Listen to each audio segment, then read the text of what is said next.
Om Jnanatirandhasya Jnananjana Shalakaya Chakshuranmilitam Yena Tasmai Shri Gurave Namaha. Thank you for inviting me to this prestigious Institute of Technology. I think you brought me here once before, huh? It's the second time I've spoken here. About 40 years ago, our Guru, Srila Prabhupada, he delivered a lecture at the Massachusetts Institute of Technology, which is widely considered the world's most prestigious technological institute. And he made the point that although there are so many universities all over the world, and that this one in particular is so much valued and honored, but there is no university that teaches what is the difference between a living body and a dead body. Now you may think, well, that's a strange thing. Why would anyone want to teach that? But it's an inescapable fact, which is so obvious it hardly needs stating, that every living body eventually becomes a dead body. And that all of us who are now in living bodies and all other living beings in living bodies do not want their bodies to become dead bodies. But despite all wishes to the contrary, every living body becomes a dead body. You could make a quiz like that. A paradoxical question. What is both living and dead? The body. The living body, what we call a living body, it's only chemicals which don't have life. So it's not actually alive. So Srila Prabhupada made that point, which is actually the first teaching of Bhagavad Gita, that the body always changes from boyhood to youth to old age. The child's body. Did I hear a little squeak of a child? Yes, we have at least one baby here. So that gradually becomes, a baby's body becomes a child body, becomes a youth body. There are many youth here now. And the attractive youth, in youth, the body is most attractive. It gradually becomes older, then very old, and then dead.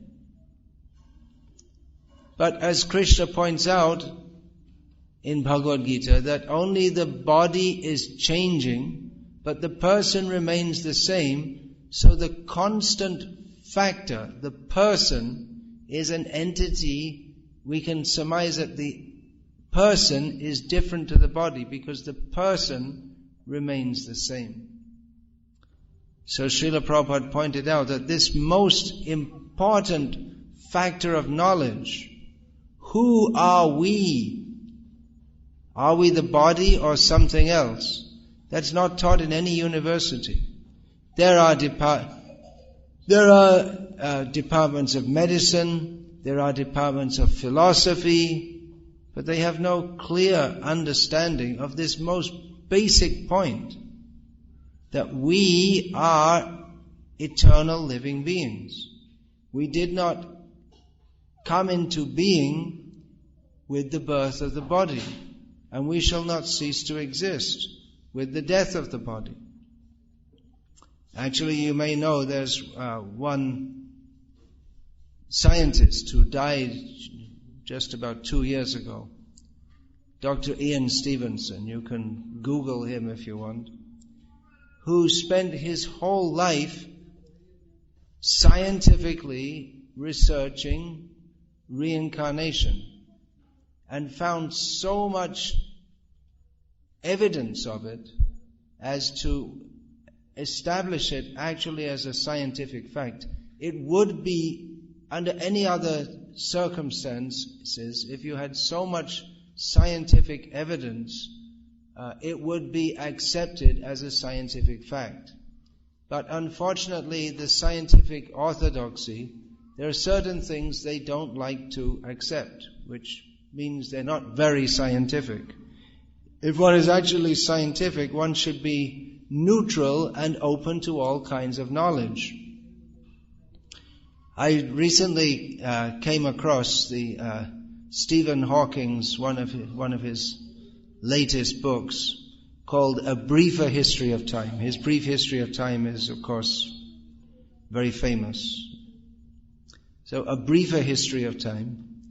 And on the back dust jacket, it's stated that this edition is enhanced over the previous edition by the latest research.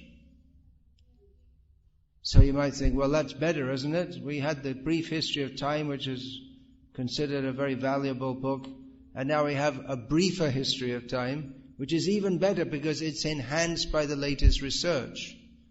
But as our own Srila Prabhupada pointed out, the fact that you say that your knowledge is now better because you have the latest research means that previously what you call knowledge was not proper knowledge at all. And science, what they call knowledge in science, means that it's always subject to change. So if it's always subject to change, but according to the latest research or the latest theories, that means that what was considered to be knowledge wasn't actually knowledge at all. It was just what people at the time considered to be correct. Just like when I was at school, in biology class, we were taught that the cells within our bodies are very simple organisms, and very soon scientists will be able to reproduce them in the laboratory. Which is now, if you were to, at that time, if I wrote in my examination that cells within our bodies are very simple organisms and soon scientists will be able to reproduce them, I would get full marks. Now if you wrote that, you'd get 0 marks. So what was that science at that time? Or is it science now to say something else? What is science? Science means what people who are called scientists consider to be correct. But that's not really science. In fact, studies by microbiologists have given rise to the intelligent design movement. It's people who studied basically atheistic science.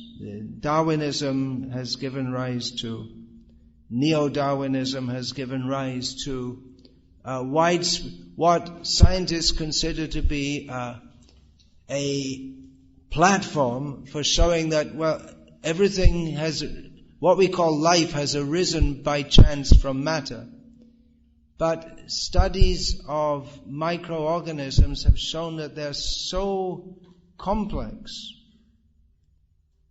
that to consider that they've arisen from matter is, statistically speaking, improbable to the level of being considered 0 probability. So, I'm not a scientist, as you've probably discovered so far. I'm not talking in what you might call a very technical or scientific way. But scientifically speaking, let's take this. This is something, there's nothing remarkable here. Is it? Does anyone think that this is anything very remarkable? No. It's a very ordinary, commonplace thing. It's a plastic, what do you call it? Cup with a seal, aluminium foil seal, with some water inside it. Very ordinary, commonplace thing. Okay. This, friends, I'd just like to speak to you scientifically now. This has come into being by chance. Will anyone believe it? Of course not. If I say that, well, there were several earthquakes and a few explosions in Patiala, and at the end of it, there was this. Will anyone believe it? It's laughable. But then if we see a little ant crawling here, which is in complexity unlimitedly times more complex than this, and we say that it's come into being by chance, what to speak of all different bodies and all the interactions of nature? How is it possible? This is sufficiently complex that we cannot believe that it will come into being by chance, although it's very simple compared to any organism, even a germ. So the intelligent design movement has come up because scientists who are trained in basically atheistic science have considered that a much better hypothesis for the existence of everything that we are examining is that there is an intelligent designer. Now you may say, well, I may say to you, well, can you prove that this was arranged and made by intelligent people? I could say that, well, you have no proof that this didn't arise from matter, just by chance. I mean, you could say that in the course of history, given enough scenarios, this could come into being by chance. I think even then no one would agree. But anyway, just for the sake of argument, you could say that.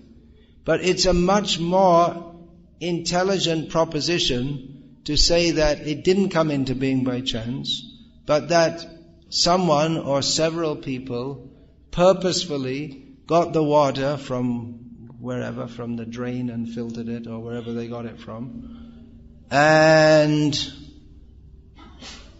got some oil out of the ground and processed it and made this plastic cup and more, whatever they make this aluminium foil from, aluminium and some other things, and put this seal on with some machines, all designed.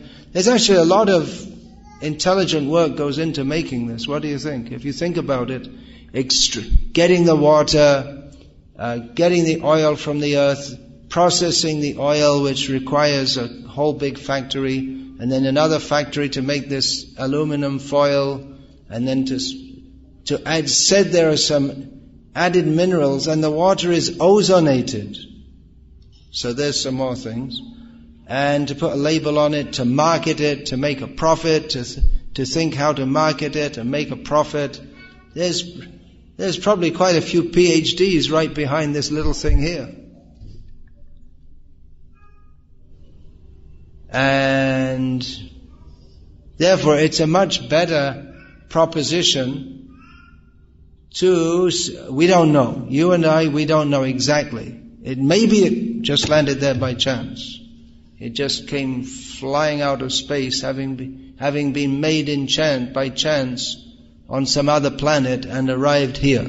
I doubt it. Possible. You could say it's possible, but it's a much more reasonable proposition to think that it was made by intelligent people with a particular purpose. The purpose is that, well, I'm supposed to drink it. Thank you very much, whoever put it there. Thank you for the kind thought. So,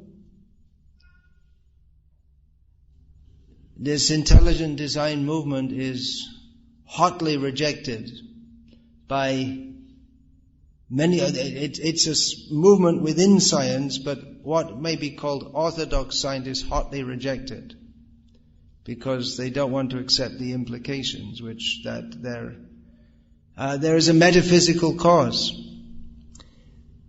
within that briefer history of time, I just opened it and looked at a few pages. I didn't read the whole book. I read any of it. But within there,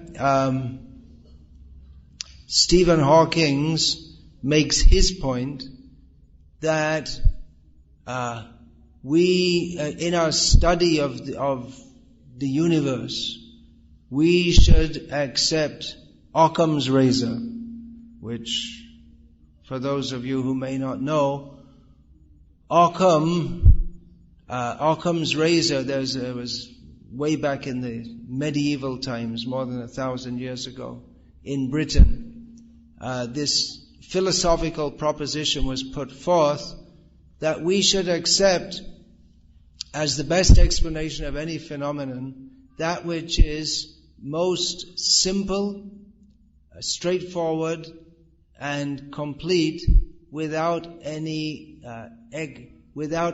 extraneous, unnecessary propositions added to it. So then Stephen Hawking went on to say that therefore we don't accept any metaphysical, within science we don't accept metaphysical propositions. We only accept that which we can perceive with our senses. But how does that follow? How does it follow that the best explanation is that which springs from that which we can perceive? Is that the best explanation of everything? Or is it a better explanation? Just like the whole idea that within the scientific orthodoxy, that, it's an unwritten or unspoken axiom that we don't accept that there's any God or anything spiritual, because we can't perceive anything spiritual. They say we cannot measure. We can measure matter. We can measure the specific density of water. We can measure distance, both from at the nano level to the universal level. We can measure speed. We can measure brain waves. So we have so many instruments by which we can measure various things and perceive them in this way, but we cannot perceive spirit. We cannot measure spirit. Well, the very nature of spirit is that it's of a different category to matter. So how can we expect to say that we cannot perceive spirit by material means only serves to underline the fact, which is the very basis of understanding, or what is the meaning of spiritual, is that it's non-material. So to say that we cannot perceive anything spiritual by material means it's a self-defeating statement.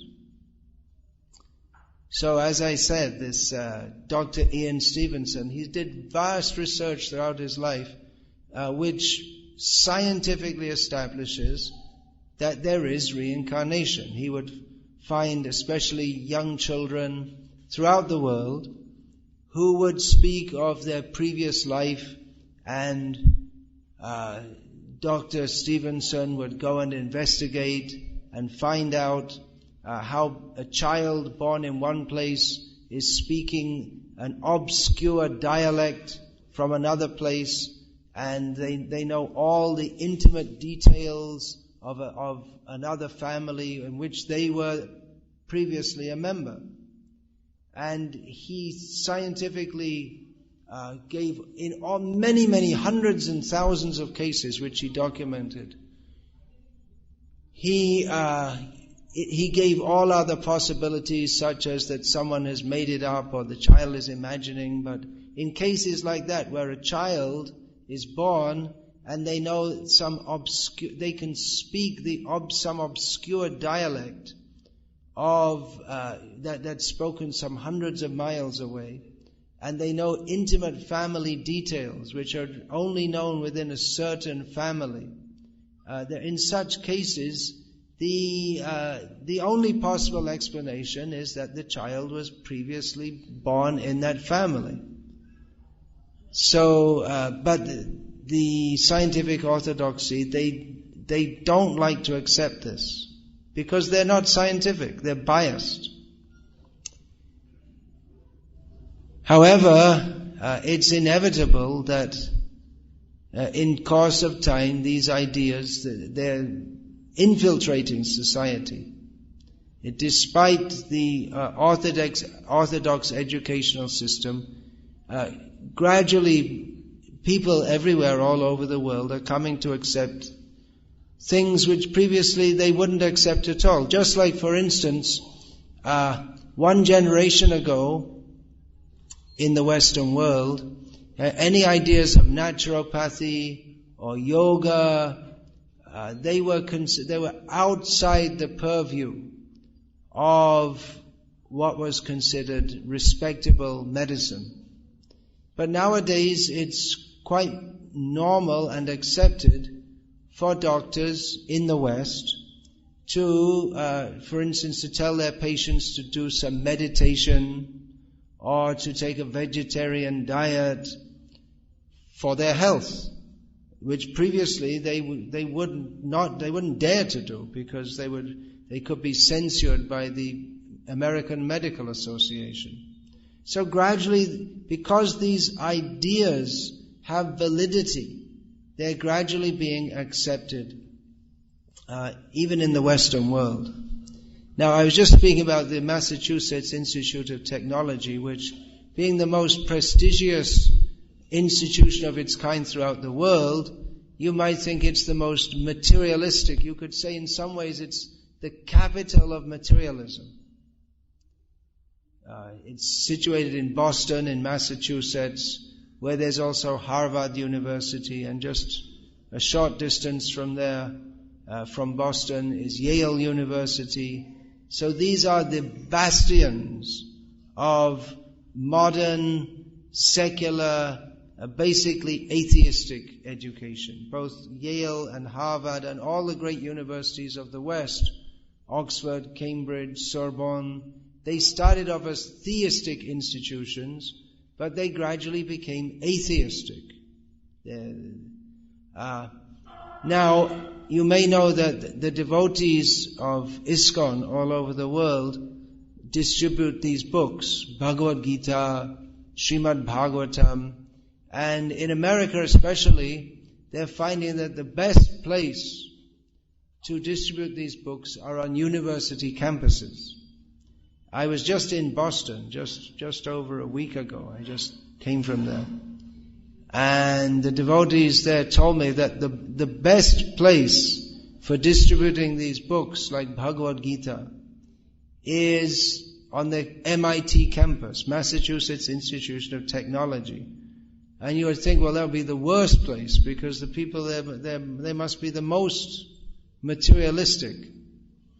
But one devotee who is distributing the books there told me that we just tell the students and the faculty members that these books will help you to overcome stress. That's all you have to say. And immediately they want to buy the book because they're suffering so much. The MIT has the highest rate of suicide of any university in the whole of America. They're under so much stress, so much pressure.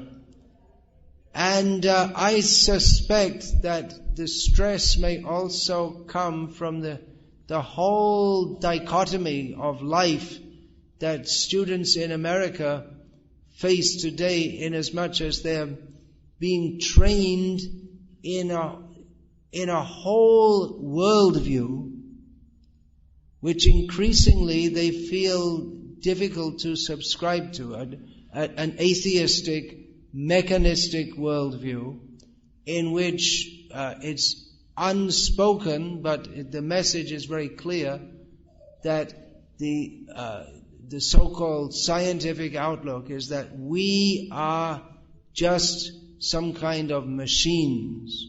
There's no God, there's nothing spiritual, but increasingly people are finding that this whole mechanistic outlook is completely unsatisfying.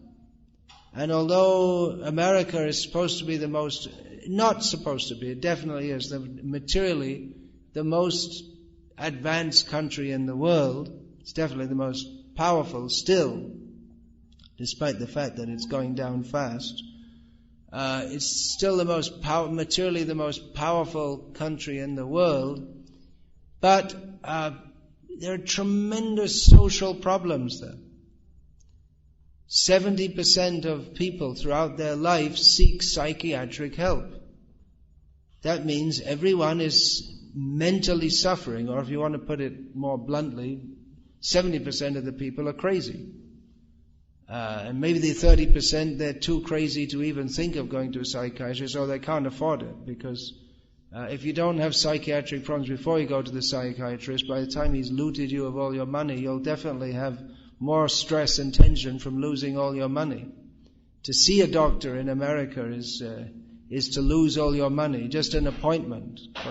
In fact, there are many people, they come to India from America because by the time they're for medical treatment, because by the time you fly in and fly out and have your treatment, you still save so much money. So, practically speaking, we can say that this totally mechanistic worldview, the idea that man is nothing but chemicals, practically speaking, at the social level, it has failed. It has failed to bring in peace to human society, has failed to bring in direction to human society. Tremendous technology has been developed. Way back in the days of Ronald Reagan, they were boasting that with our satellites we can read the writing on a coin that falls on a street in Moscow. They have tremendous technology. What are they using it for? To produce cartoons, Mickey Mouse. The internet. What is the biggest business on the internet? Pornography. For all their tremendous technology, most people are more interested in frivolous pursuits, such as here in India it's Bollywood, in America it's Hollywood, sports, pornography, frivolous things. So, is spirituality relevant today? Definitely it is. Of course it is. Why? Because people today suffer from the same problems that people in all ages have suffered, and more so in the modern age, where the more that materialism is promoted, the more that people suffer. What is the reason for taking to spiritual life or making spiritual inquiry? The very fact that we as living beings are not simply combinations of chemicals. This dear glass of water, which we're using as a sample here, whatever you do to it, you can hammer it, you can throw it in a fire, you can call it all names. I don't know Punjabi swear words, but if you like, you can call it all the worst names you like. In any it won't react. If you insult this and say, "You're the worst looking glass of water I ever saw in my life," there won't be any reaction. Why? Because there's no life there. But we are living beings with emotions, feelings, desires, likes and dislikes. We are categorically different from matter. We are different to the body. The body is matter. It will all disintegrate at some point. But we are living beings, and we suffer within this world. And in the modern age, people are suffering more than ever because of the gross materialism. The more materialism there is, the more people's aspirations are directed toward simply enjoyment of the body, the more that people suffer. This is the general idea in the material world in all ages and all places. especially promoted at the present time, that if we have bodily pleasure, then we will be happy. If we have money, we will be happy. But it's not a fact. It is not a fact that simply by having a comfortable chair to sit in, or that by having lots of money, we will be happy. And it is a fact that however much money we have, however much technology we have, we still have to suffer. Janma, mrityu, jara, vyadhi, dukh, birth, death, old age and disease. So, spiritual inquiry is as relevant today as it has ever been. Because for all our technology, for all our fancy medical machines, we all still have to die. And what happens after that? Well, according to science, what they call science, they can't prove it, but they say, well, nothing happens, you're just dead, finished. But according to the law of conservation of energy, we should continue to exist, because I am not this body. This body is just like a covering, just like the cloth covers the body covers the soul. So the body changes, the soul changes, stays the same. So when the body dies, the soul continues to exist. Because we are not catering to the needs of the soul, we are suffering more in this materialistic age. Just like if you have a bird in a cage and you polish the cage but you don't feed the bird, that is foolishness. So in the same way, we're so busy looking after the body and trying to make it strong and healthy and beautiful. But the spirit soul, the jiva, the atma, we're not caring for that, and therefore we are suffering. So spirituality is always relevant, and however much so-called scientific advancement is made, it always will be relevant, because we are spiritual beings. We have needs beyond the body. We have needs beyond making a comfortable situation in this world. We are eternal living beings. We have eternal needs. Simply satisfying the body cannot satisfy us, the person. And that we practically see. There are so many rich people in this world. There are so many famous people in this world. There are so many beautiful people in this world. But that doesn't bring happiness. We may think, if I was rich, I would be happy. It's just an illusion. It is not at all true that those who are rich are happy. Generally, they suffer more anxiety than others. So, spiritualism, or understanding, who am I? What is my eternal nature? How can I be actually happy? These are the really important questions of life. And in this way, we can understand that those who inquire into these subject matters, they are more intelligent than Stephen Hawking or Albert Einstein, who are busy studying matter. But the really important questions they have neglected. It's just the same thing. It's just like someone is busy improving the cage. If you have a bird in a cage and you're so busy always improving the cage, but you don't feed the bird, well, that is foolishness. So, so-called modern science is so busy studying this material world, but who are we as living beings, as spiritual living beings? They've neglected that question.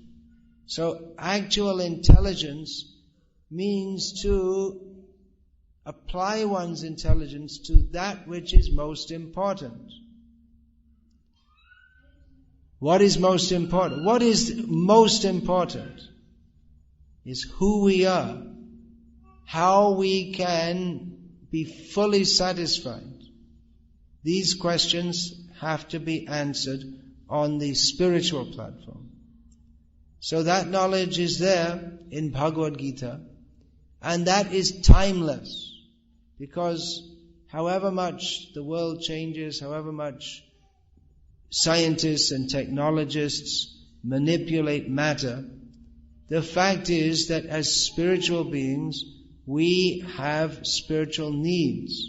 We need love, we have desires, we have aspirations, we have fear. Who are we? This question cannot be answered simply by studying genetic codes. It doesn't tell us who we are. Studying supposed genetic codes might give some information of how the complex covering of the Jivatma, called the body, has been fashioned by material nature. Just like this, you can study the tailoring of the cloth and you can see how it's been made, so you can study genetic codes or neuropsychology and come to some conclusions about the complex covering of the soul. But one cannot understand the soul. One has to, by simply material means, one has to adopt the spiritual means to do so. So this is an eternal science, that which is given in Bhagavad Gita. Krishna begins by teaching the difference between spirit and matter.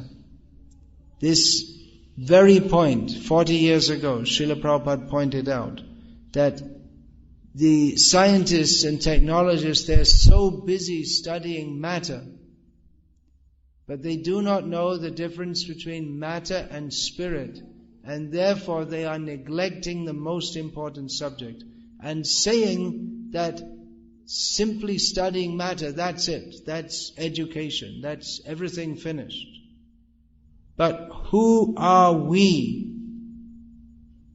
What happens after the death of the body? How can we get free from suffering? This is the really big question. It's not whether we can go to Mars and go beyond Mars. What will we do if we go to Mars? Still we have to suffer birth, death, old age and disease. These are the really important questions. They are answered in Bhagavad Gita. So that is required for everyone. As students at MIT are discovering that the knowledge of Bhagavad Gita, which teaches who is supreme, Krishna is supreme. Who are we? We are part and parcel of Krishna. We are His eternal servants. That this knowledge gives them the satisfaction that they crave, lacking which they're actually suffering so much that they have the highest rate of suicide on any campus in North America. Which is very sad if you think about it, because most brilliant minds from all over the world are going there to study. So the very cream of a whole generation all over the world, but they're just being guided in such a way that they feel unhappiness. Why should that be? They have so much intelligence, so much desire to study and understand, but for lack of proper guidance to answer their deepest questions, so many of them are suffering from stress, so many are committing suicide.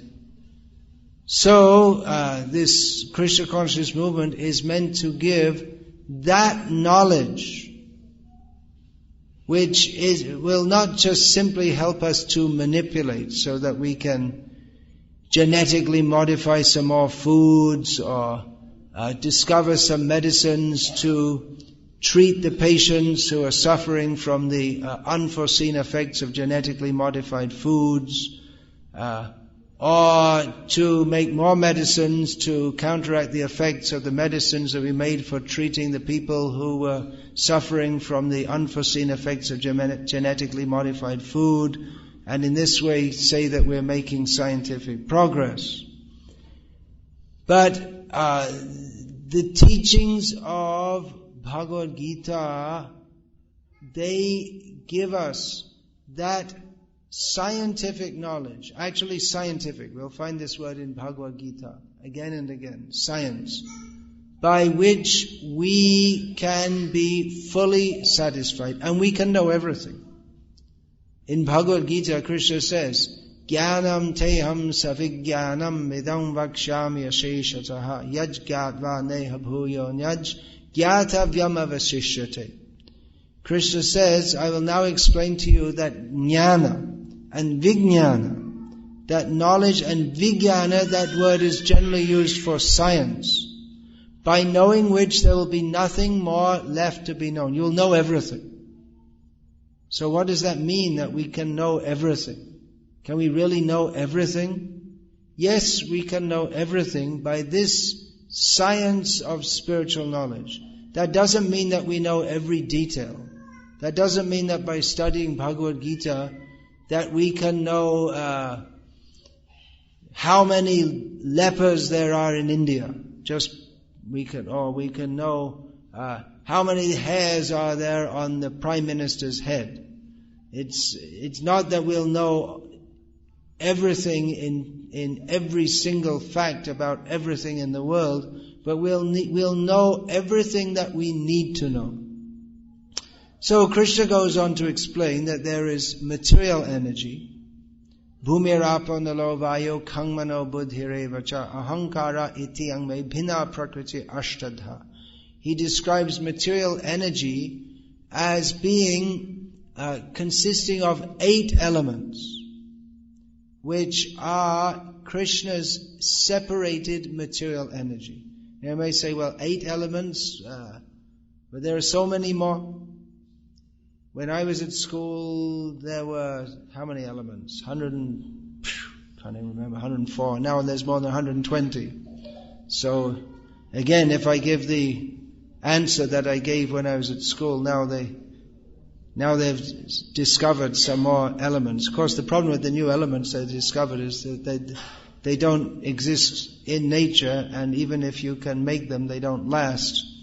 Anyway, we have far more than 8 elements in the periodic table. But the Vedic understanding of elements is different to that which is given in the periodic table. They're the earth, water, fire, air, ether. They're the 5 gross elements. And then mind, intelligence, and ahankar, false ego. They are the 3 subtle elements. So this is it's a different approach altogether. Just like we say earth, the earth element. So that covers everything such as wood, metal, everything that's solid. Water covers everything that's liquid. In other words, they're categories. Air, earth, water, fire, that covers electricity also. Air, that covers all different kinds of gases. So in this way, the Vedic classification is there of the various elements. What is matter?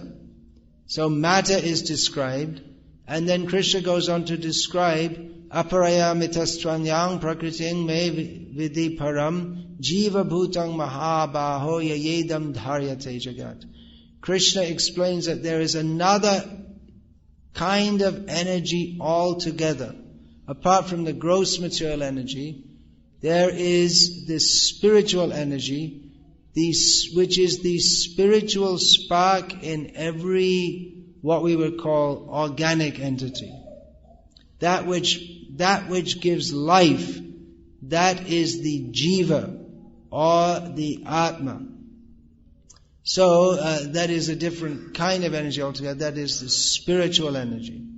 And Krishna goes on to explain how we as conscious living beings, the jiva, in contradistinction to matter, which is unconscious. As conscious living beings, we suffer or enjoy in this material world according to our actions. If we perform good actions, we get a good result. If we perform bad actions, we get a bad result. And this is a very simple thing to understand. That for every action, there is a reaction. And it's true on the spiritual level also, or the metaphysical level. But that as long as we are in this material world, we have to suffer within it, because that is the nature of the material world. But as spiritual living beings, our nature is to be Satchidananda, eternal, conscious and blissful, but that we have to come to the spiritual platform. That means the platform beyond trying to enjoy matter. Then we can come to the position of eternality, full consciousness and full bliss. So it's actually very simple to understand. The teachings of Bhagavad Gita, they're not at all difficult to understand. In fact, you could say science in many ways is more complex, because we have to study so many energies in so much complexity.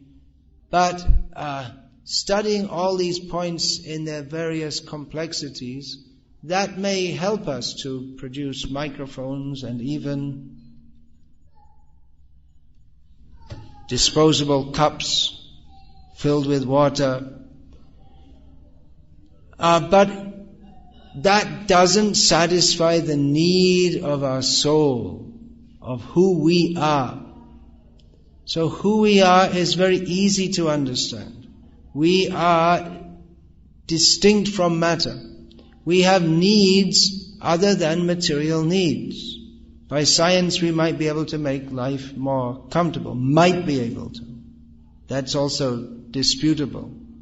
If human society has actually been improved by so much upheaval of the whole earth and the whole ecosystem and the whole traditional social systems and traditional educational systems, it's highly disputable whether or not the human society has actually benefited from this. But even if we say that science can make our life more comfortable,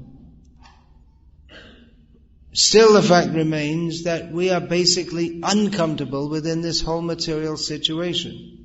That however comfortable the seat we may sit in may be, we can't sit in it forever.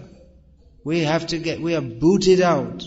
Material nature forces us to leave this body, and we are forced to die, to grow old and die again and again and again.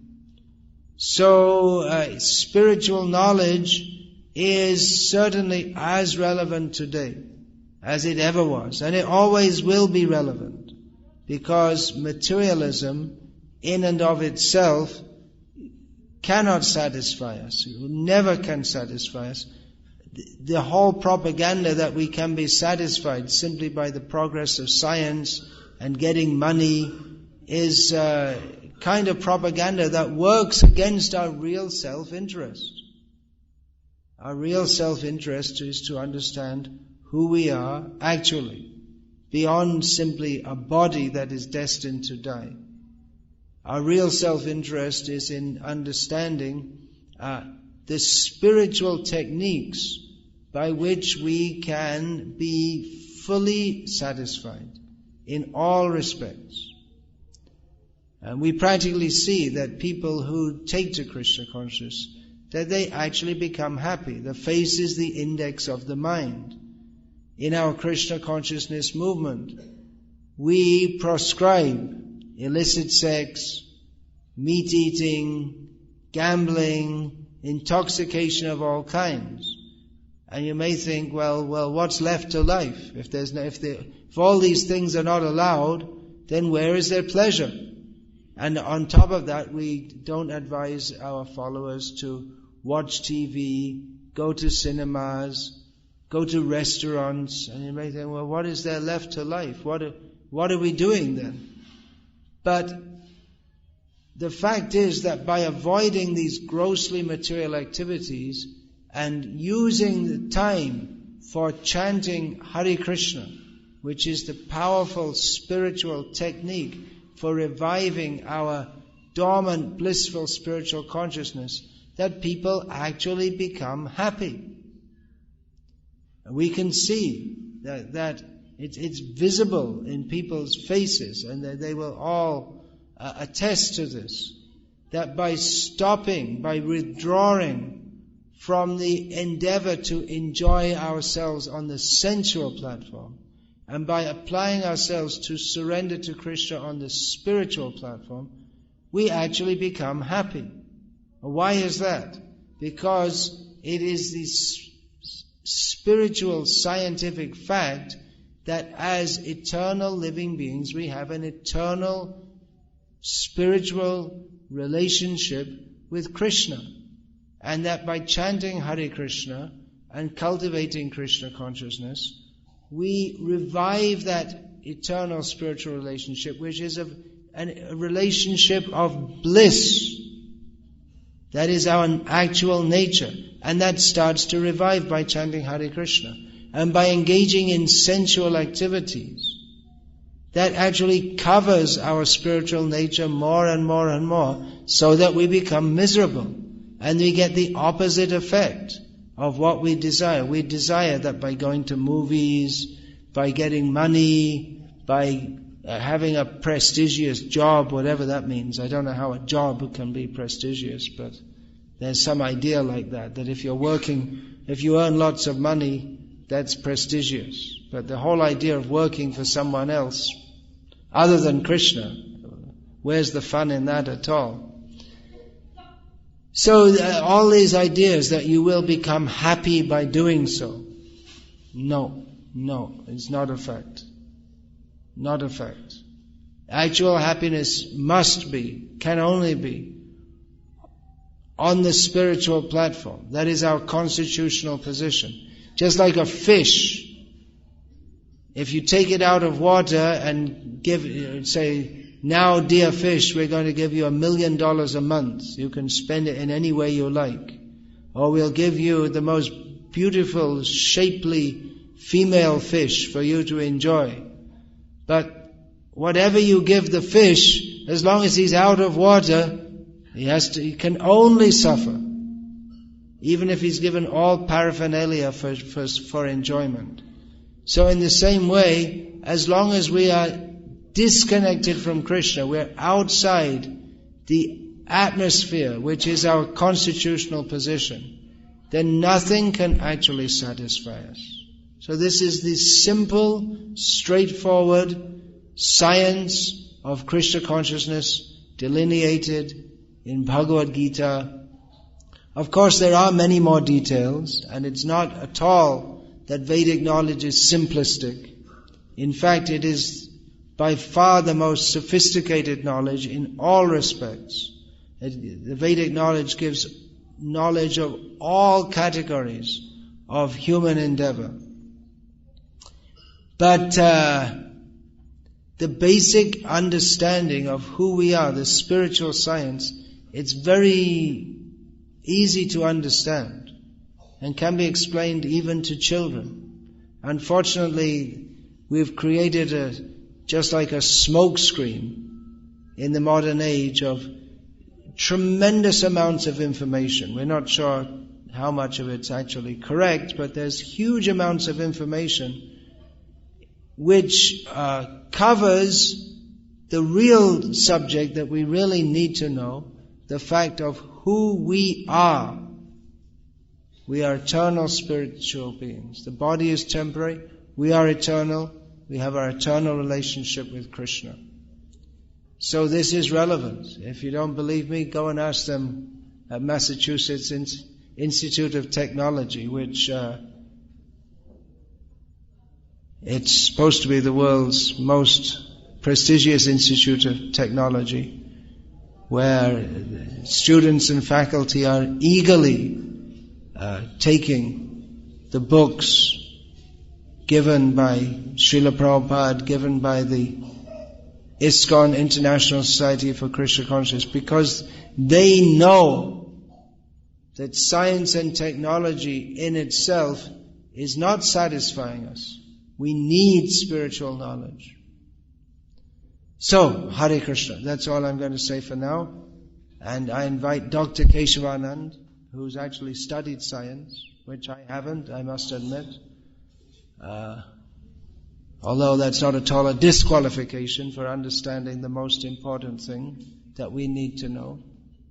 But generally those who are trained in science and technology, they have this feeling that we are superior to others who have not studied. So let him speak, and he studied both sides, so he can satisfy you better in that respect. Thank you very much for listening patiently. Hare Krishna.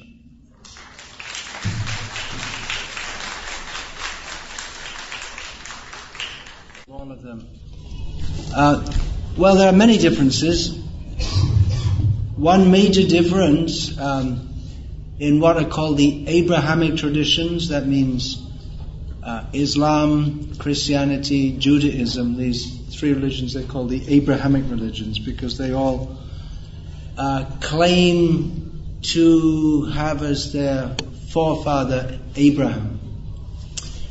So what we see in, I'm not so very much familiar with Judaism, and it's a much smaller religion, but what we see in the Islamic and Christian traditions, based on their books, is the idea that you should just believe this. What is written in the Bible or the Quran, you just have to believe it unquestioningly, and blind faith is considered, the prime religious virtue is considered to be just you believe what is in the book without questioning it. And that is, just like in Christianity, it is the very symptom of a Christian that you believe that God sent His only begotten Son to redeem us from all our sins. And if you just believe that, then you are saved. If not, you have to burn in hell forever. Whereas the approach in the Gita is very different. In the Gita, Krishna instructs Arjuna and tries to get Arjuna to understand intelligently. Krishna doesn't say to Arjuna, well, you just believe what I say. But Krishna addresses Arjuna, instructs him, and at every point, Arjuna is welcome to, Arjuna does ask questions, Arjuna expresses doubts, Krishna explains. At the end of Bhagavad Gita, Krishna asks Arjuna, have you understood everything that's, now have you understood everything? And Arjuna answers, yes, Nashto moha smriti labdha tvat prasada maya chuta stitosmi gata sandeha karishye vachanam tava. Arjuna says, yes, now my illusion is dispelled. I have regained my clear consciousness, my clear understanding. By your mercy, Achyuta. Achyuta means one who is never in illusion, he never falls into illusion. All my doubts are gone, and I am now ready to do what you say. So Krishna doesn't say, you just do what I say. He first of all convinces Arjuna that yes, by his intelligence, Arjuna understands, and therefore he's ready to do what Krishna says. Rather that, well, you just do what you're told without understanding. And traditionally in the Abrahamic traditions, questioning and philosophy among the laymen, they were discouraged. You may know that when the Bible was first printed, that the Church of Rome, they literally burned people to death for printing Bibles, because they didn't want that people would read the Bible. They wanted that only the priests will explain it, because they thought if they read the Bible, they'll get too many doubts in their heads. So among students of the Bible in the Western world, there are broadly two categories. There are those who are literal believers, and based on that, they say there are many people in the world who are supposed to be highly educated, who believe that God created the world in 6,000 years ago. And they say, so when they're confronted with what is supposed to be scientific evidence of dinosaurs, they say, well, God put dinosaur fossils just to test our faith. There are another category of Bible students, Bible scholars, who recognize that the dogmatism of thinking, for instance, that the first 6 books of the Bible are all written by one person, traditionally that's ascribed to Moses. It cannot be true because there are such different styles and there are so many contradictory things. And basically they come to the conclusion that they don't believe in the Bible. Whereas the Vedas and the Vedic knowledge can withstand such scrutiny because they address our intelligence rather than trying to constrict our intelligence into some blind faith, which is why one of the reasons why many people in the Western world are preferring to take up Vedic knowledge, because it's universal, it covers all areas, and it satisfies the intelligence. In a scientific age, the blind dogmatism of you just have to believe, that blind faith is considered a virtue, even for such absurd propositions that the world was created by God only 6,000 years ago. But people believe it. Why? Because it's in the Bible. And when I ask people that you say I should believe in the Bible or otherwise I go to hell, but Muslims say I should believe in the Quran, and if I don't believe that I'll go to hell. What am I supposed to do? There's no intelligent way that I can understand which one is correct. And within, of course, there are divisions also. Within Christian religion, Catholic, Protestants, Orthodox, and all kinds of things. And then within Islam, there's Shia and Sunni. I was raised in a Catholic family in which I was told that if you don't believe in the Pope, you go to hell. And the Protestant families, you're taught if you do believe in the Pope, you go to hell. So I was wondering, what shall I do? I can't work it out. I can't understand which one's correct. So what I should do, if there's a Catholic church on one side of the road and a Protestant church on the other, I'll stand in the middle, and when God comes, I'll see which side He goes on, rush to that side, and then I'll be saved from hell. It doesn't appeal to the intelligence whatsoever, whereas the Vedic instruction is directed at the intelligence. So that is a very major difference. Unfortunately, the people of the West who have called other civilizations barbaric, practically their civilization is barbaric. It's a civilization of killing civilization. I mean, if we just, as you have asked, I'm answering in this way. I'm not saying that everything in Christianity is bad but I did read a thick book called The History of Christianity, and I thought that in it there'd be discussions of different philosophical principles, but practically it was just a history of killing, and killing. How Catholics have killed Protestants, Protestants have killed Catholics, Christians have fought against Muslims,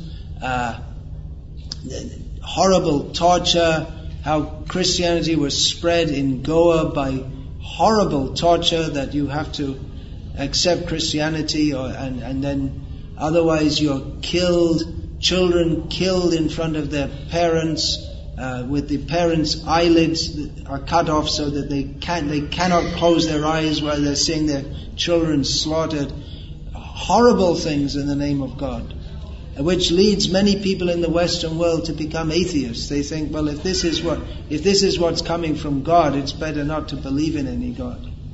So it's to say that all religions are the same is maybe true in the essence, but in the practical application, actually the Vedic knowledge is much more advanced.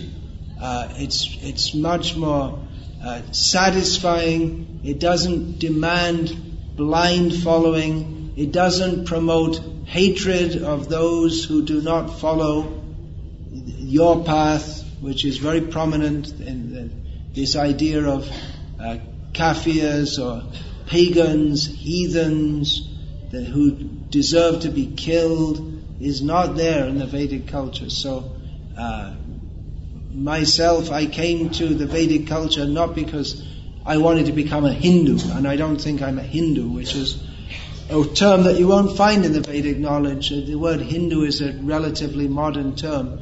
But because I wanted to find out what is the highest knowledge, what is the actual purpose of life. And there were so many questions which couldn't be answered in the tradition that I was raised in, which were thoroughly and satisfyingly answered in the Vedic tradition, which is why I've taken to it. So there are very great differences. It's not all the same. Yeah, anything else?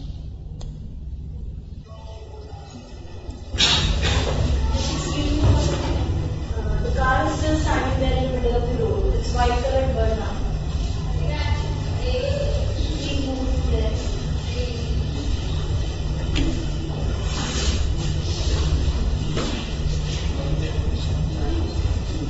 Yeah, someone else has a question then? Lord Shiva, he was an alien. Lord Shiva, what? Sorry? Alien. He's an alien. Is it right or not? Lord Shiva was an alien. If I say that, it was right. Well, alien is a term that means someone who's different, in different category from a different place. And it's generally used in a derogatory way in English. I don't know how it's understood in Indian English, but alien just sometimes people coming from other countries into America, they may be called aliens. So Lord Shiva, he's definitely in a different category to us, but he's in a superior category to us. So you mean to say aliens exist? Alien? What do you mean by alien? You mean from other planets? Yeah, well, that there are living beings on other planets is described in the Vedic literature, which is again, which makes it much more satisfactory than the Abrahamic traditions. According to the Abrahamic traditions, God created the universe and put some humans there, and the few who believe in whatever they're teaching, they get saved by God, and the rest all go to hell forever, and then it's all finished. And there's only life on earth, according to them. But the Vedic tradition, which makes, according to their theology, God maybe out of some whim or something created all these human beings out in some blip in time, and then the ones he likes he saves, and the rest he just burns in hells forever. And then the universe is finished and it's all over. And the whole thing, in terms of eternity, the whole thing just happens like that. Whereas the Vedic knowledge says that there are cycles of time. There is creation of the universe, there is destruction of the universe, and then again there's creation. And the jivas within the universe, they enter into the body of Vishnu during the time of pralay, during the time after the annihilation, then again they come out. And that the different planets are inhabited. There's no explanation in the biblical tradition as to why there are different planets in the universe. There are so many stars. What are they for? Just so that we can look at them? Why are they all there? This massive lacuna of knowledge is one reason why people who consider themselves scientists tend to be atheists, because the explanations or lack of them given by people who claim to believe in God, either they give some explanation which is completely absurd, just like dinosaur bones were put there by God to test our faith in the Bible, or they don't have any explanation whatsoever. Whereas the Vedic literature says, Yasya prabhavato jagadanda koti kotishvashesha vasudhadi vibhuti bhinnam tad brahma nishkalam anantam ashesha bhutam govindam adi purusham tamaham bhajami. That Govinda, Krishna, who is the original transcendental person who we should worship, he has created, or rather through his agency, he has created so many situations in the universe which different living beings, they take birth in according to their karmic reactions. And there are different features within different planets which people, they take birth in according to their karma. Just like we see that within this earth there are different countries with different cultures and people have different characteristics. Now, why is someone born in India, in Punjab, in a middle-class family, and someone else is born in Italy with a different mentality and some difference of physical features also? So people are born in different situations according to the karmic situation that they acquired in a previous life. And you may be born in a different planet altogether, where there are certain planets where the inhabitants, they have on this planet, the yogis, they can acquire siddhis, such as being able to vanish, such as being able to read others' minds, such as being able to transfer themselves immediately from one place to another, such as being able to take something. You can just materialize something in your hand, that means you take it from somewhere else. So these are yogic siddhis. You can fly in the sky. But on the Siddha Loka, those who are born there, they automatically have that by their karmic reactions. Those who are born on Gandharva Loka, they're expert musicians. Just like we see on this planet, Mozart is considered the greatest musician of in the history of the Western world. At the age of 4, he started composing, and he could play the violin expertly. We understand that this ability he had was from a previous life. He must have been a great Gandharva in his previous life. So the Vedic knowledge says that all the planets are inhabited. Now we may say, well, we can't see people on different planets, but that we cannot see doesn't mean that they don't exist. Because living beings on other planets, if they have bodies composed mostly of the ether, akash element, we won't be able to see that. So yes, all the planets are inhabited. Lord Shiva, he is greatest living being in the universe. Vishnu is the greatest living being. He is beyond the universe. He's also within it, but his Moolasthana, or his own abode, is beyond the universe. So Lord Shiva is called Parameshvara. We may say, well, we're Krishna devotees, why are we saying Shiva is Parameshvara? That is true, within this universe.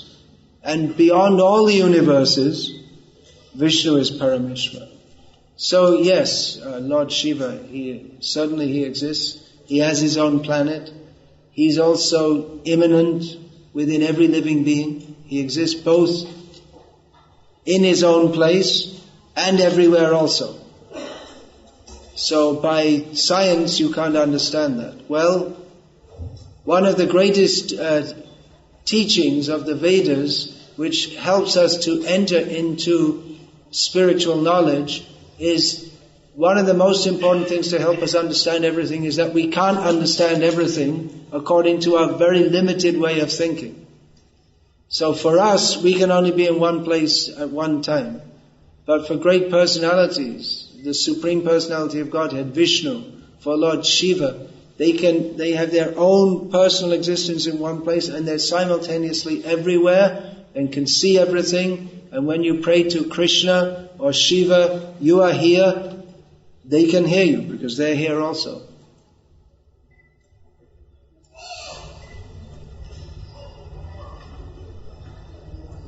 And they respond also, isn't it?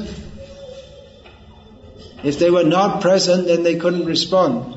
But they do respond. Yes, please. If you have questions that you want to specifically address to myself or Keshavanand, then please inform us accordingly.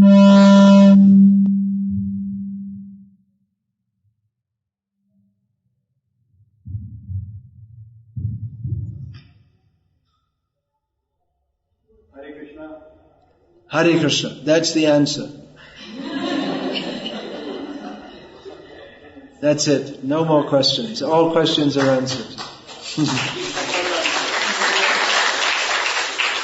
When we stop, when we don't have any more doubts, then we just chant Hare Krishna. That's all. We go on and thinking. I'll come to your question. But in Gita, Krishna says, Bahunam janmanam ante jnanavan mam prapadyate Vasudeva sarvamiti samahatma sudurlabha. That after many, many births of trying to understand, when you actually understand, then you surrender to Krishna. Understanding that Krishna is all in all. But such persons are very rare. Because in this world, most people, they're either trying to enjoy this world or they're trying to understand it. But when we understand that there's nothing to enjoy in this world, that we are not the enjoyer, we are meant for serving Krishna, we can be happy by serving Him. And when we stop trying to work everything out and trying to understand everything and understand that we're too small to understand everything, and we just surrender to Krishna who actually understands everything, then everything is perfect. Then we chant Hare Krishna. Anyway, what's your question? Yeah, God answered the question. I wanted to share the question with you. So as we say in case of medicine, that the complete medicine consists of two parts, the diagnosis part and then the therapy part. Similarly, sir, in your talk, you talked about the diagnosis part, but then you stopped without giving us the remedy which you have given right now. Hare Krishna. So what is the therapy? The question was that... That's the answer. Hare Krishna. Hare Krishna is the answer. Actually, in modern medicine, there's diagnosis and therapy. But they miss a huge part by which if they actually taught this, we wouldn't need so much diagnosis and therapy. And that is how to live in such a way that we don't get sick. Preventive medicine. I lived for many years in Bangladesh, and I traveled in the villages in the 1980s. There was no electricity. I'd travel for weeks without seeing Sometimes people had a torch. If there was a shop which sold a battery, you could have a battery torch. But mostly the torch was by this Bhakti. That's the kerosene lamp. Roads. In many places there are no roads, no cars. No one ever seen a car. There were no doctors or modern medicine. There were fakirs who would cure by mantra. I personally got cured from my knee was so stiff I couldn't bend it. So some illiterate village women came along and got some mustard oil, said some mantras on it, rubbed it on my joints and blew 3 times. It was cured. People don't believe this, but I had personal experience. So there was treatment like that, fakirs, but much of the medicine was preventive. There's so many things which people knew. Just like when Chaitra Mas comes in, stop eating date gur. Date gur is much produced in Bangladesh, very, very tasty. Don't eat it anymore, it's too hot. The seasons change, it's become too hot. Don't drink coconut water after sunset. And just basic things which everyone knows. Don't bathe after eating. You have to wait for it to digest. So just village, you could say folklore. But it works. And you don't need to see doctors. Because it's just the culture that people, there's the preventive medicine. So we need a lot of diagnosis in the modern age, spiritually also, because there's no spiritual culture. There's no spiritual teaching. Along with the folklore of don't eat date gur from the first day of Chaitra, there's the spiritual law, L-O-R-E, or L-A-W, as you like. Law, L-O-R-E, means inherent culture. There's the spiritual culture, or the understanding that human life is not meant simply for eating, sleeping, watching movies, passing stool, and then dying. That life has a sublime purpose. And in fact, the London School of Economics, which you may know is the most prestigious institute of its kind in the world, they were the first to do, and subsequently there have been many, what they called a World Happiness Survey. And they interviewed people all over the world and found out which people are most happy. Bangladesh came number 1. And I understand why is that, because people are deeply religious. You won't find any atheists in Bangladesh. It might be, it would be considered socially reprehensible to be an atheist.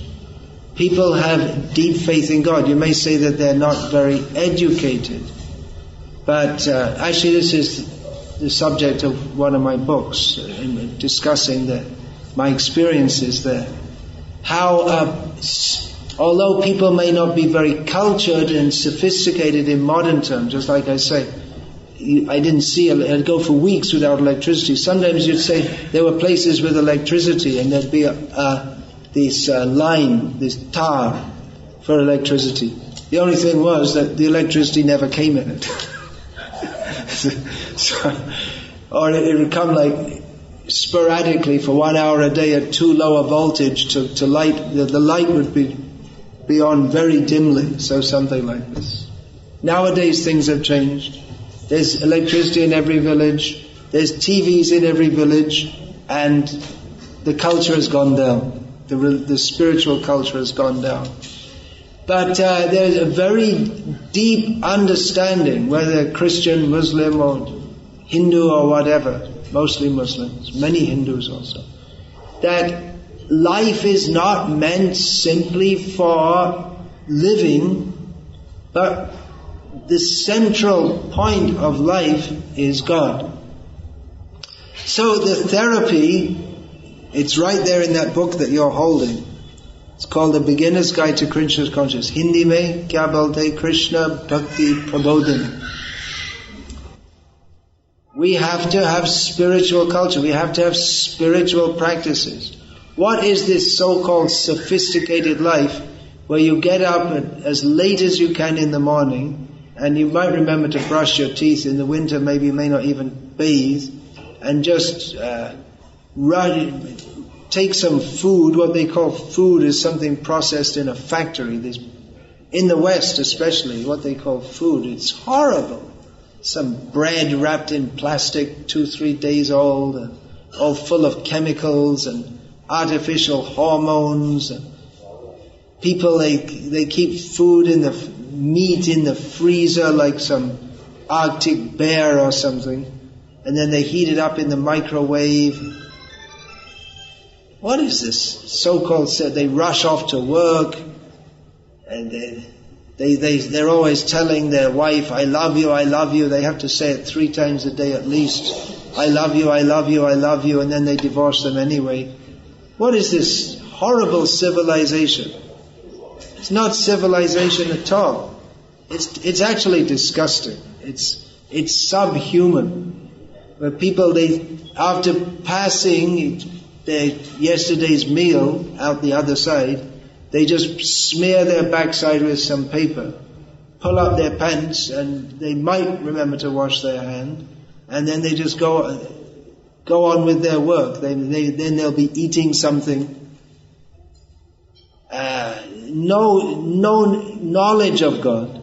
Even if they have some religion, it's just they have no knowledge of who is actually God. What is our relationship with Him? It's barbaric. So, the therapy is the same as the preventive measure. The preventive measure from falling down into total ignorance is to chant Hare Krishna. And if we are in total ignorance, which unfortunately people in India more and more in the modern age are, and they think it's becoming advanced to give up their tremendous culture, by far the most, spiritually by far the most developed in the whole world. I mean, what is considered philosophy in the Western world, they don't even come to the point of understanding. They don't even ask the question, what is the difference between life and matter?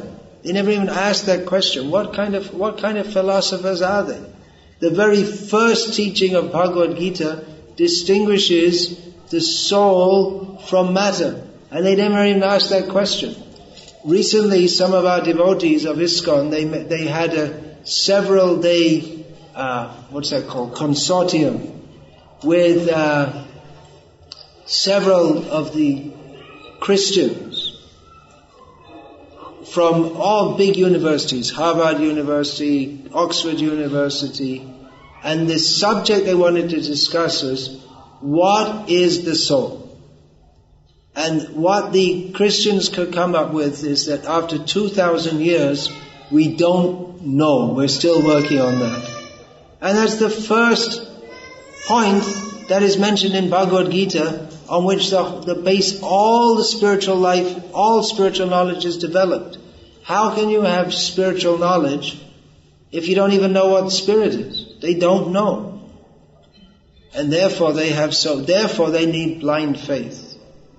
So, what is required is that people understand spiritual knowledge and then act on it.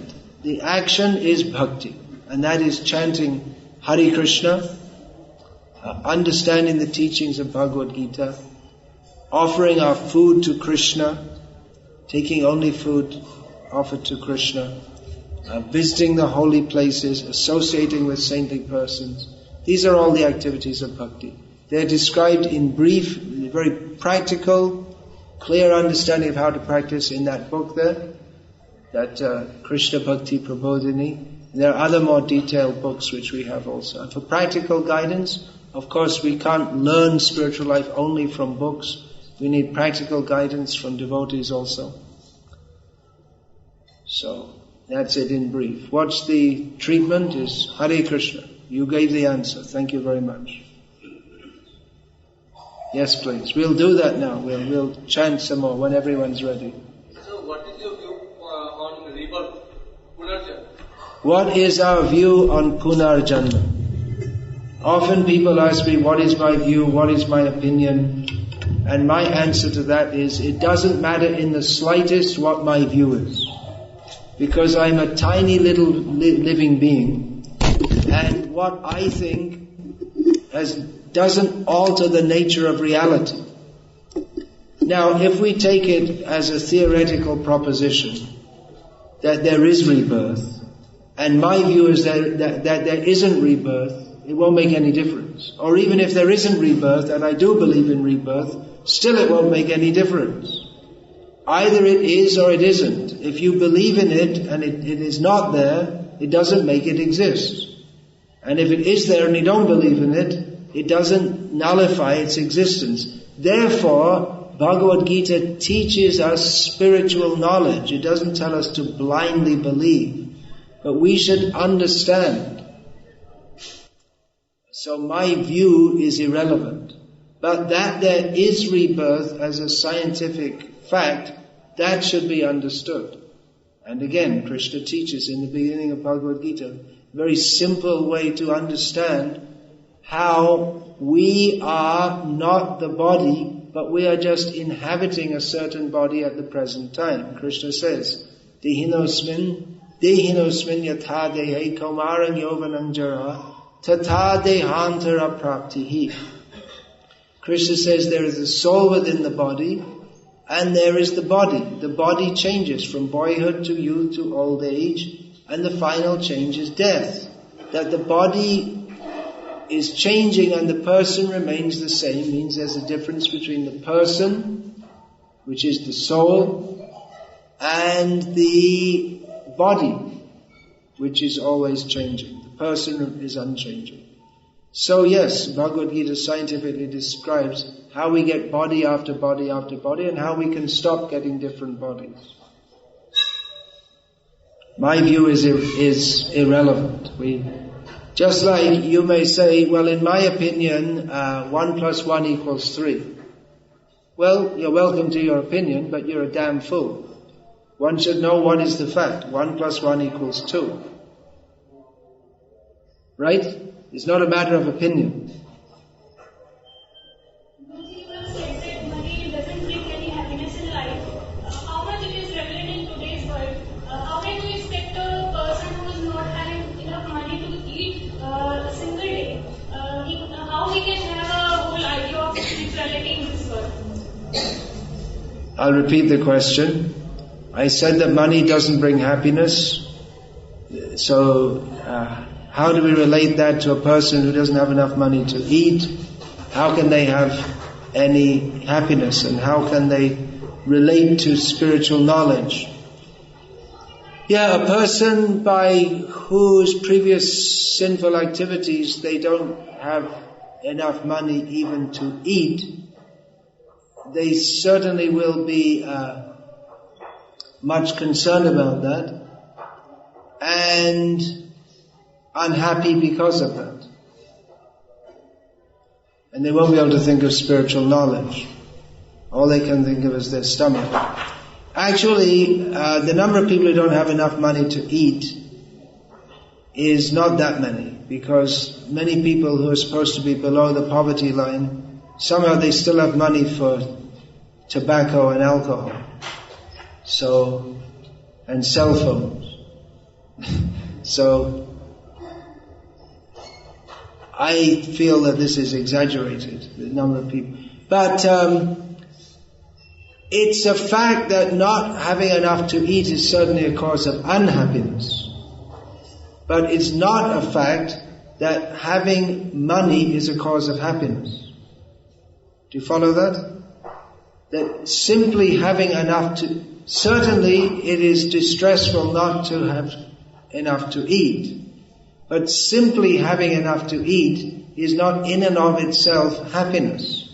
A person who's hungry feels a kind of happiness, a kind of satisfaction when they get food, but that happiness is temporary, because again they'll get hungry, and it's incomplete. It doesn't satisfy the soul, it satisfies an immediate bodily need. But we see that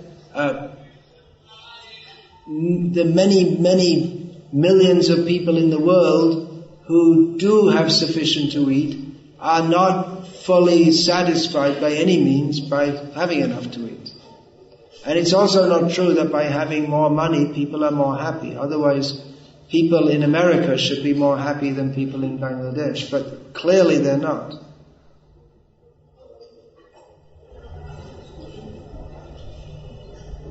Happiness is not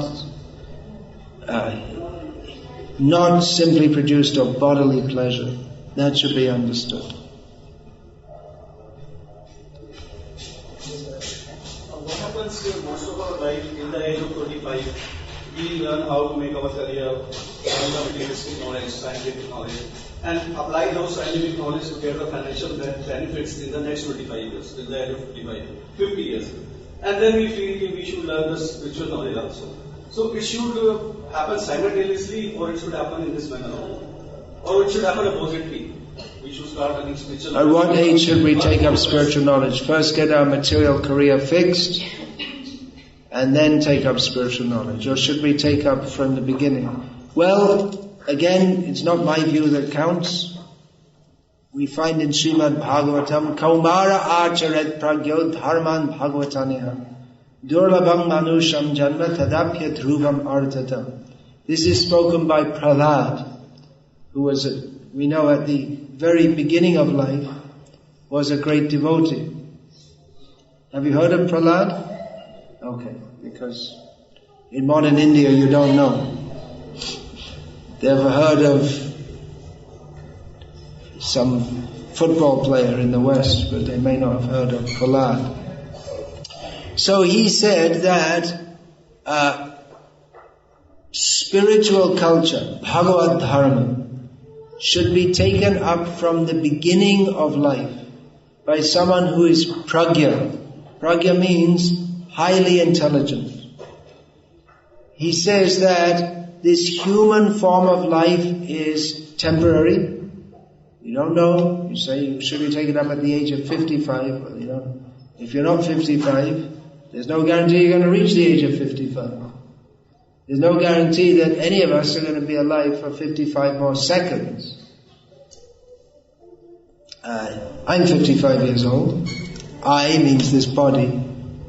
I can say with a good degree of certainty, I won't be in this body for another 55 years. So, we won't be here for long. So we should concentrate. One thing is we won't be here for long. Another thing is there's no guarantee when we're going to go. There's no guarantee. You may expect to live to 70, but there's no guarantee. So, we should concentrate on the most important thing from the very beginning. And the most important thing in human life is to develop love of God and not come back again, not get reborn. So that culture should be inculcated and imbibed from the very beginning of life. That makes sense, doesn't it?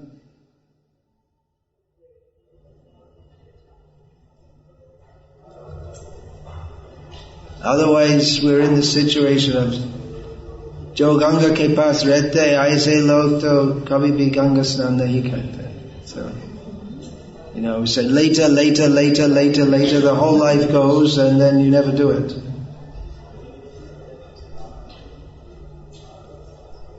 Maybe that's something like in the West, so many people are looking at the Indian spirituality and people in India think, what's the use? People come from a long distance to take bath in the Ganga. Those who live at the side of the Ganga, they think, what's the use? Later, maybe later. Familiarity breeds contempt. So take it up now. Don't wait.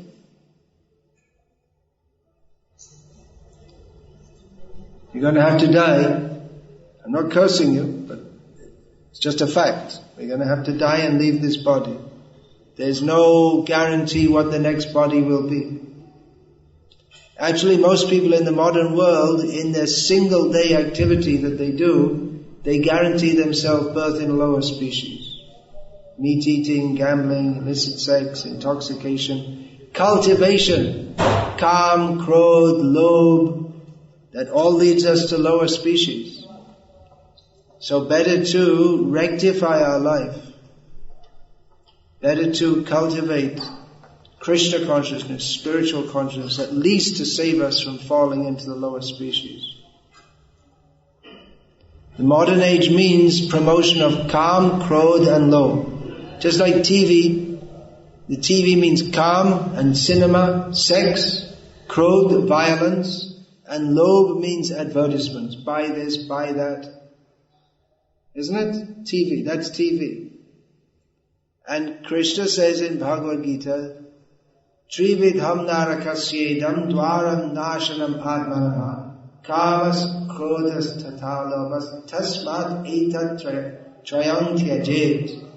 Krishna says there are 3 gates to hell which destroy our spiritual consciousness. They are Kam, Krodh and Lobh. Therefore, one should give them up. But in the modern age, they're being promoted. In the modern age, if one can eat a lot of meat, have a lot of sex, ride around on motorbikes as fast as you can, and generally make a nuisance of yourself, you're considered to be something really good. And spiritual cultivation, that's stupid. It's completely upside down. All wrong.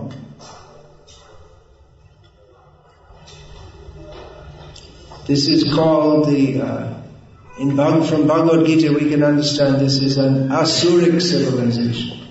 This is the so-called civilization that promotes all the values that are completely opposite to our real self-interest.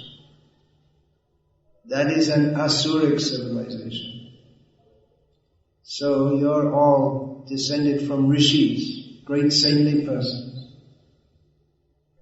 Well, Ravana and Hiranyakashipu, they're also descendants of rishis, so better not be like that.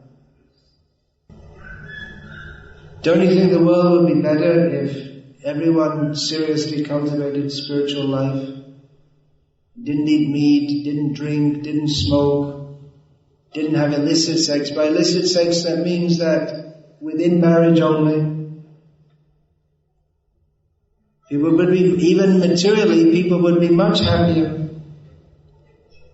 Nowadays, you see the boys and girls, they get married, but they don't know. They can't trust each other. They can't be sure if the husband's going to cheat, the wife's going to cheat. That wasn't there previously. If we followed religious principles, even materially, we'd be much happier. But the modern age, we are encouraged to be sinful. Girls are encouraged to dress in such a way that incites the lust of men. Chastity of women is something forgotten, as if there's something good in being what in previous ages would have been considered vulgar, that's considered very good nowadays. Why is that? That's just by the TV, this demoniac culture, they're lowering the dignity of the human race. All wrong ideas. All the right ideas for human society is in the Vedic literature. How to live proper life. Everything is there. Following this Western culture is the biggest disaster that ever came to India. The whole Western culture, they're promoting it as being so advanced, but it's complete disaster. Maybe you know Newsweek magazine, probably you don't know, that India Today is the Indian version of Time and Newsweek. These are very popular magazines which all these so-called intelligent people in the West read. So, about 20 years ago, there was an article in Newsweek about American hegemony, cultural, military and political. Hegemony means domination of the world. And they were so proud that now we're the number one country. The Soviet Union collapsed. So now, of course, America is going down much faster than it ever came up. But I wrote a comment which they actually published, and I wrote that America should be careful unless it goes down in history as the most intellectually and culturally decrepit civilization in history. They published it.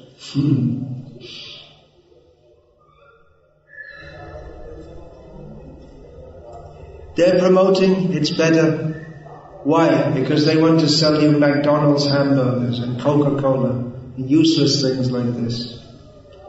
It's just for the whole Western civilization is just based on making people work hard, earn money, and then spend it. With no spiritual dimension whatsoever. Animalistic. Yeah, anything else?